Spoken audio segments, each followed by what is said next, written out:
Et d'ailleurs, dans ses rangs, dans cette équipe de Montpellier, il y a un ancien arbitre professionnel. Il s'appelle Alexandre Ruiz. Voilà, et il officie dans les rangs montpelliérains depuis le début de la saison. Alors aujourd'hui, bon, ça n'a pas payé. Il y a eu 18 fautes de Montpellier, mais c'est toujours un peu particulier quand on est dominé comme ça. Jérôme Garcès, lui, dans le groupe de l'équipe de France, ça commence à se développer, à se démocratiser. On a appris cette semaine que Romain Poite va intégrer un staff professionnel, celui du RCT. Ce nouveau phénomène, on en parle avec Franck Massiello. Bonsoir Franck. Bonjour messieurs. Bon, je dis bonsoir, mais c'est bonjour, c'est vrai qu'il est 15h30, je suis fou moi. Directeur technique national de l'arbitrage, merci Franck Massiello d'être avec nous. Alors, c'est vrai que c'est un nouveau phénomène. Comment l'expliquer d'ailleurs ce phénomène-là de ces arbitres parfois en fin de carrière, parfois pas, hein, notamment pour Alexandre Ruiz, mais c'est une fin de carrière dans le rôle d'arbitre pour Romain Poite par exemple. Ça c'est quelque chose c'est un phénomène nouveau que vous constatez, Franck Massiello? Écoutez, oui, effectivement, on est en train de constater ce phénomène. Alors après, si la question c'est est-ce que l'expérience de l'arbitrage peut être bénéfique à un club, bien sûr qu'elle peut être, parce que les arbitres sont formés pendant des années à profiler toutes les équipes, donc ils connaissent un peu les stratégies des autres, donc ça peut être qu'un apport pour les clubs. Après, pour nous, pour l'arbitrage, il se pose d'autres questions, parce que c'est vrai que nous formons toutes ces personnes pendant des années et elles continuent leur carrière donc dans des clubs, donc nous perdons un peu de compétences au sein de l'arbitrage. Et comme l'arbitrage c'est une forme de compagnonnage qui se fait par la transmission, on vient un petit peu briser cette chaîne, parce que vous citiez le dernier exemple, celui de Romain Poite. Romain Poite est un des arbitres les plus capés de l'histoire et malheureusement on ne va pas pouvoir profiter de tout ce bénéfice. Vous le regrettez, ce départ de Romain Poite dans une structure privée, donc le RCT?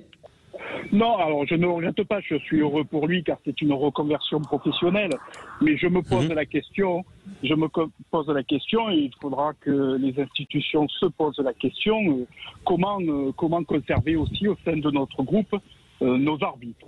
Je vais même à penser, alors je vais le dire avec le sourire, mais pourquoi pas réclamer aussi des indemnités de formation, parce que comme je le disais, les arbitres sont formés pendant des années et quand ils en arrivent à l'apothéose de leur expérience, ils vont faire profiter celle-ci à des clubs. Oui, c'est vrai qu'il y a cette façon de monétiser aussi son expérience. La carrière d'arbitre s'arrête de moins en moins à la fin de la pratique sur le terrain. Olivier, c'est quand même aussi un changement pour cette profession, parce que pour le coup, pour Romain Poite, c'était vraiment une profession. Ouais, ben ça devient une profession. Il faut croire que les arbitres ont été suffisamment malins pour créer finalement une demande pour les clubs, que les clubs valident. Maintenant, moi, je suis quand même un peu circonspect par rapport à ça. Ça m'interroge beaucoup. Peut-être est-ce dû aussi à l'attractivité financière des clubs, des arbitres qui sont formés pour être arbitres.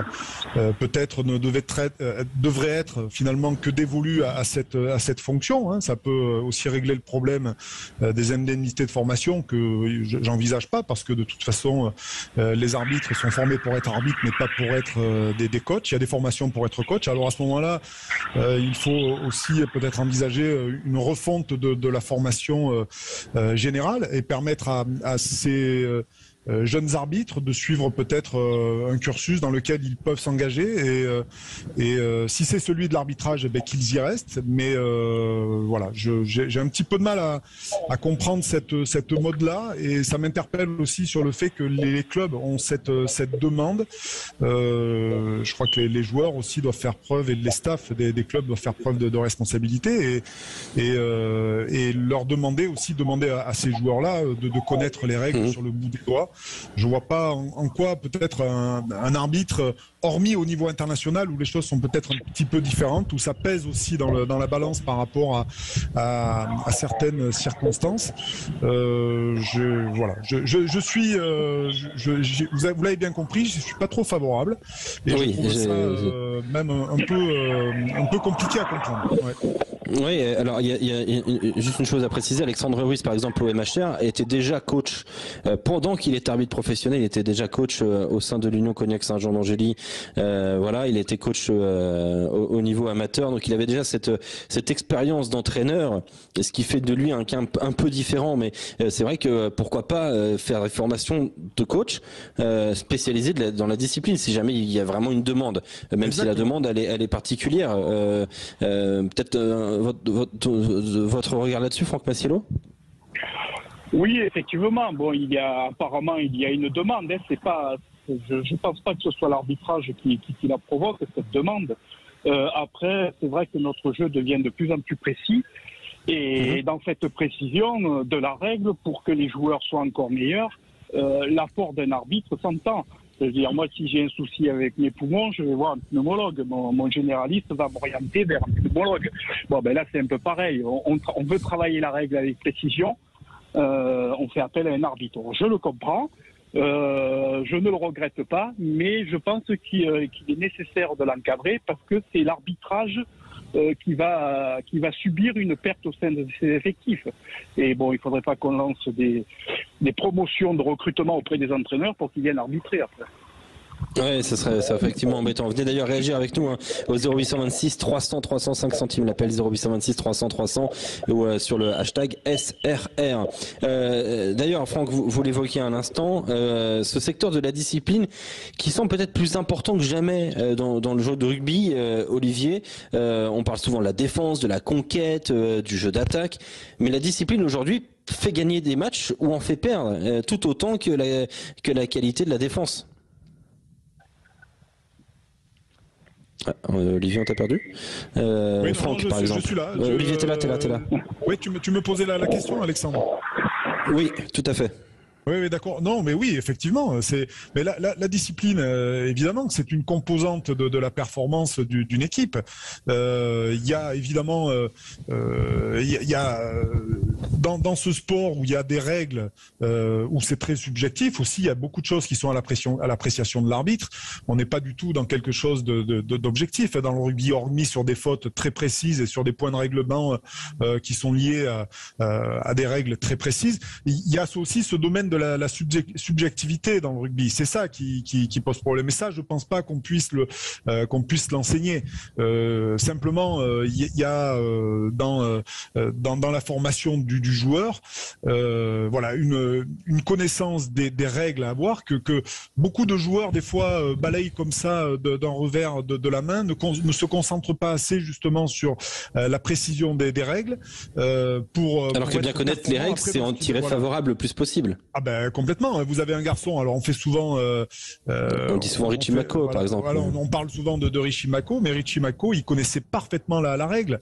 Il connaissait parfaitement aussi les arbitres qu'il arbitrait, et il savait jusqu'où la subjectivité de l'arbitre pouvait aller et jouer parfaitement avec ça. Donc voilà, c'est pour ça que de voir des arbitres qui rentrent dans des staffs comme ça pour expliquer et former les joueurs sur la règle, je peux le comprendre, mais c'est aussi à l'entraîneur et à un staff sportif de le faire. Donc j'en termine là-dessus, mais c'est vrai que c'est quand même très très particulier de voir tous ces arbitres qui arrivent dans les staffs d'entraînement pour leur reconversion. Voilà, c'est bizarre. Je balance une idée comme ça, Franck Massiello, directeur technique national de l'arbitrage qui est avec nous. Pourquoi pas peut-être lancer une sorte de programme, par exemple, qu'un arbitre, une fois par semaine, dirige une petite opposition dans chaque club de top 14. Alors je sais que ça fait beaucoup de boulot, j'en conviens, mais peut-être pas, voilà, une fois par semaine ou une fois par semaine, ça peut être pas mal. Une petite opposition qui est arbitrée pendant 30 minutes par un arbitre, voilà, à la demande des clubs, évidemment. Pourquoi pas organiser ça de façon peut-être plus régulière? Alors, vous avez mis le doigt sur un projet que nous portons avec la FFR et la LNR, puisque effectivement, nous travaillons sur le statut de l'arbitrage. Et dans ce statut, effectivement, il y a la mise à disposition des arbitres au sein des clubs pour qu'ils interviennent à la demande de ces derniers au moment voulu sur des thèmes bien précis. Et de plus, nous avons mis en place, voilà, il y a plusieurs années, l'arbitre au sein de son club, qui veut dire que chaque licencié arbitre peut intervenir au sein de son club pour travailler la règle. Ce sont des opérations que nous menons et que nous allons poursuivre, même développer.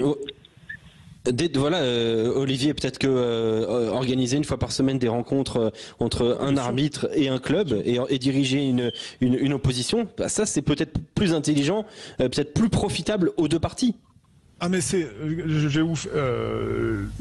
déjà le cas, je me rappelle quand j'étais donc dans le championnat d'Angleterre en 2005 avec les London Irish, c'est Wayne Barnes qui venait quasiment une fois par semaine nous arbitrer à un entraînement et puis simplement nous conforter un petit peu sur certaines choses et puis voilà, nous dire exactement ce qui n'avait pas été par exemple sur le week-end, sur le match du week-end, et donc il venait une fois par semaine.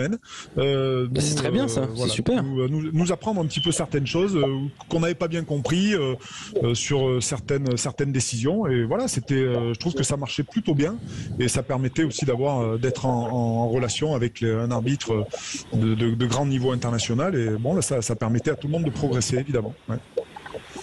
Ouais, Franck Massillo, voilà, effectivement, si vous êtes en train de développer cette idée-là, ça semble être une très très bonne chose en collaboration avec la Ligue nationale de rugby et la Fédération française de rugby. Juste un dernier mot quand même sur l'aspect ultra précis qui est en train de prendre quand même ce sport qu'est le rugby. Est-ce que cet aspect ultra précis, donc on constate de plus en plus dans les championnats professionnels, est-ce que ça c'est pas un danger sur l'idée que on ait deux rugby à l'avenir, un rugby amateur qui sera forcément moins précis parce qu'on a des joueurs moins précis et c'est tout à fait normal, et d'un autre côté des joueurs d'une précision extrême, presque chirurgicale sur les championnats professionnels. Est-ce qu'on ne peut pas craindre qu'il y ait deux rugby maintenant à l'avenir? Effectivement, il y a un juste équilibre à trouver dans toute cette extrême précision. On est passé d'une époque où l'arbitre manageait son match, bien sûr faisait appliquer la règle, mais était plus un manager qu'un arbitre. Et là, on est passé dans une catégorie d'arbitre où on veut faire du factuel, de la précision. Bon, je crois qu'il faut trouver le juste équilibre entre les deux générations, si je puis dire, pour que effectivement les fautes sifflées soient vérifiables et vérifiées, mais par contre l'arbitre redevienne le manager qu'il était. Et plus globalement, Franck Massillo, on terminera là-dessus. Quel regard vous portez, même si on n'est pas encore tout à fait à la fin de saison de Top 14 et de Pro D2, quel regard vous portez sur la performance des arbitres français, notamment en Top 14 cette année? Je suis assez satisfait des prestations de nos arbitres du Top 14.